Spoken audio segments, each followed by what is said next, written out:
Assalamualaikum warahmatullahi wabarakatuh. Innal hamdalillah salatan wa salaman ala Rasulillah wa ba'd. Puji dan syukur kita ucapkan kehadiran Allah Subhanahu wa taala atas segala rahmat, hidayah dan nikmat yang senantiasa Allah curahkan kepada kita semua. Agar kita dalam keadaan sehat walafiat, mudah-mudahan kita bisa terus menjadi hamba Allah yang bersyukur. Salawat dan salam kita sampaikan kepada qudwah hasanah, suri tauladan terbaik Nabi besar Muhammad sallallahu alaihi wasallam. Allahumma shalli ala Muhammad wa ala ali Muhammad. Baik anak kami sekalian, bagaimana keadaan kabar kalian hari ini? Saya doakan mudah-mudahan kita senantiasa dalam lindungan Allah Subhanahu wa taala dan senantiasa berikhtiar serta bersabar dengan keadaan ini. Mudah-mudahan ujian yang Allah timpakan kepada kita dengan pandemi ini akan segera berakhir insyaallah. Baik anak kami sekalian yang kami sayangi, dalam pertemuan kali ini kita akan berbicara mengenai takziah dan ziarah kubur. Alhamdulillah pada pekan yang lalu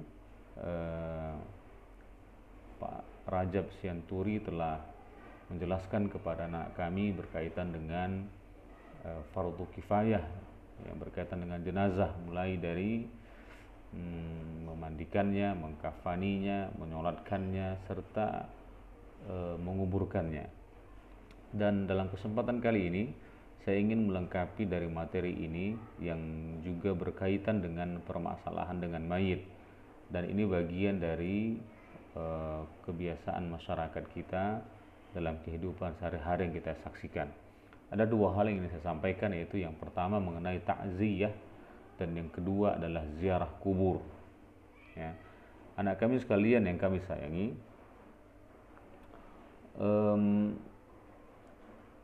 bahwa takziah atau yang lazim orang mengatakannya melayan, ya, yaitu mengunjungi orang yang sedang ditimpa musibah kematian oleh salah seorang keluarganya.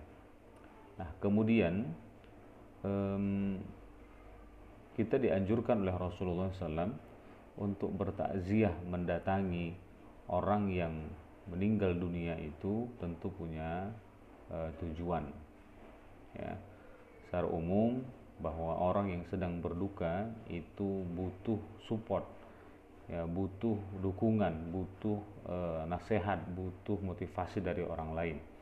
Tentu sangatlah merasa kehilangan, ya, ketika orang-orang yang kita cintai pergi meninggalkan kita, dan memang tidak bisa kita menolaknya karena ajal sudah ditentukan oleh Allah Subhanahu wa taala.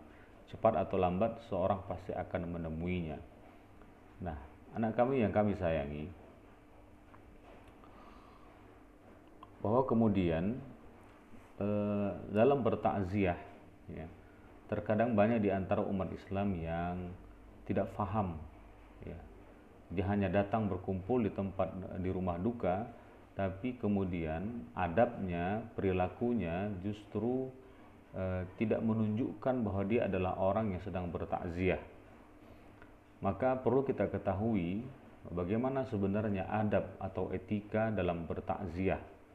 Yakni yang pertama yaitu menyampaikan doa untuk kebaikan dan ampunan terhadap orang yang meninggal serta kesabaran bagi orang yang ditinggal. Nah, disinilah pentingnya dianjurkannya oleh Rasulullah kita bertakziah adalah bahwa untuk menguatkan orang yang sedang ditimpa musibah dengan doa, dengan nasihat, ya, agar senantiasa bersabar dengan ujian dari Allah Subhanahu wa taala.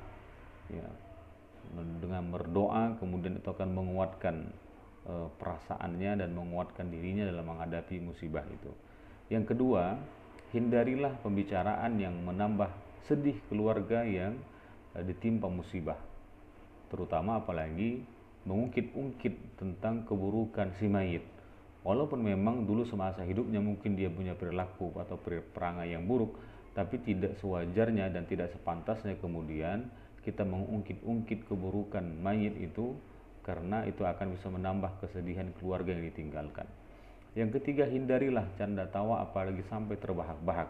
Tentu tidak etis rasanya ketika orang sedang ditimpa musibah berduka, justru kita yang datang bertakziah malah tertawa, bercerita tentang hal-hal yang tidak penting, yang mengundang kelucuan dan tertawa, dan saya pikir itu bisa akan menyinggung perasaan ahli musibah. Yang keempat, usahakan turut menyolati mayat dan turut mengantarkan ke pemakaman sampai selesai penguburan. Ini jauh lebih baik. Ya, turut serta sholat dan menguburkan. Tapi sayang di antara umat Islam kalau kita perhatikan bagi orang-orang yang bertakziah, mereka hanya datang ke tempat takziah, ketika jenazah itu akan disolatkan banyak tidak ikut menyolatkan jenazah. Padahal pahalanya luar biasa besarnya. Dan itu sudah disampaikan oleh Pak Raja pada pertemuan yang lalu. Yang kelima, membuatkan makanan bagi keluarga yang ditimpa musibah atau membantu mereka dengan sesuai apa yang kita mampu, ya. Berdasarkan dari beberapa hadis yang diajarkan Rasulullah, demikian diperintahkan Rasul kepada keluarganya sewaktu keluarga Ja'far ditimpa kematian. Ini 5 hal yang Rasulullah perintahkan kepada keluarganya ketika ada sahabat yang ditimpa musibah. Baik, setelah takziah, maka kemudian yang biasa dilakukan adalah ziarah kubur. Ya, ziarah kubur ini beberapa budaya di tengah-tengah masyarakat kita kalau kita perhatikan, ya. Orang berziarah kubur itu punya waktu-waktu tertentu, biasanya menjelang Ramadan atau menjelang Idul Fitri, atau kemudian ada yang ingin menikah, mendatangi orang tua yang telah wafat dan sebagainya. Tapi yang perlu diketahui adalah bahwa tidak ada dalam Islam itu untuk menentukan kapan waktu untuk berziarah kubur. Ya, tidak ada waktu-waktunya. Ya. Jadi ziarah kubur ini kapan saja boleh dilakukan, ya, tidak bergantung dengan keadaan, ya. Dan ini hukumnya sunnah. Walaupun dahulu Rasul pernah melarang umat Islam untuk berziarah kubur. Dikarenakan apa? Dikarenakan kebiasaan orang-orang yang berziarah kubur, orang-orang jahiliyah pada masa itu, ketika ziarah kubur itu mereka menangis, meratap, bahkan kalau kemudian bisa berperilaku berlebihan kepada mungkin yang wafat ini, mungkin seorang orang berilmu atau orang apa, jadi dikultuskan, kemudian dianggap keramat dan sebagainya. Maka pada awal-awal Rasul melarang ziarah kubur dikarenakan munculnya penyimpangan-penyimpangan perilaku yang bisa merusak akidah. Tapi kemudian seiring berjalannya waktu, Rasul setelah memberikan peringatan, pelajaran kepada sahabat, maka kemudian Rasulullah tidak melarang lagi untuk berziarah kubur. Ya. Setelah Rasul ajarkan bagaimana makna daripada ziarah kubur itu sendiri. Ya. Bahwa diantara hikmah mengapa Rasulullah membolehkan untuk berziarah kubur adalah yang pertama, mengingat kematian. Nah, anak sekalian yang kami sayangi, bahwa berziarah kubur itu ketika mengunjungi kubur, sejatinya kita telah mendapatkan nasihat yang luar biasa bahwa sesungguhnya kita akan bersama dengannya, kita akan seperti dia, bahwa kita akan menjumpai ajal kita sesuai dengan waktu yang telah ditetapkan oleh Allah Subhanahu wa taala. Kemudian yang kedua, hikmah dari ziarah kubur adalah menimbulkan sikap zuhud, menjauhkan dari sifat duniawi. Kenapa? Karena ternyata dalam hadis Rasul menjelaskan, takutlah kepada kalian kepada hal yang bisa memutuskan kelezatan. Apa itu? Yakni kematian. Ya, yakni kematian. Karena kalau sudah mati, tidak akan ada lagi bisa dinikmati dari dunia ini. Semua akan lepas, semua akan tinggal. Harta yang dicari, uang yang ditumpuk-tumpuk, kemudian jabatan yang dikejar selama hidup, semua itu tidak akan berguna lagi ketika kita mati.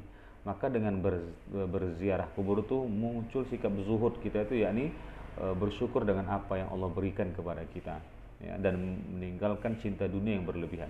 Yang ketiga, selalu ingin berbuat baik, karena kita tahu setelah wafat ini kita akan berjumpa dengan satu masa di mana semua hal akan dipertanggungjawabkan di hadapan Allah Subhanahu wa taala. Semua perbuatan akan dihisab oleh Allah Subhanahu wa taala. Maka dengan berziarah ini memotivasi orang untuk berbuat baik. Kita ingin ketika di akhirat nanti bahwa kita akan mendapatkan buah dari kebaikan yang kita lakukan selama masih hidup. Dan yang keempat, mendoakan si mayat, ya, agar kiranya orang yang telah wafat ini diampuni oleh Allah Subhanahu wa taala dosa-dosa, terutama dari keluarga dekat, dari anak-anak, karena di antara tiga amal yang tidak putus ya kepada seorang itu walaupun dia wafat adalah doa dari anak yang soleh. Nah maka dari itu ya, bagi kita yang telah kehilangan orang tua, maka jangan putus asa, masih ada cara untuk berbakti kepada mereka, yakni dengan mendoakan mereka. Mudah-mudahan Allah lapangkan kuburnya, Allah ringankan hisabnya, dan Allah tempatkan di tempat yang terbaik. Nah kemudian yang perlu kita ketahui juga adalah ketika akan berziarah, meluruskan niat ya, jangan sampai dalam ziarah kita ini ada penyimpangan akidah yang bisa merusak akidah.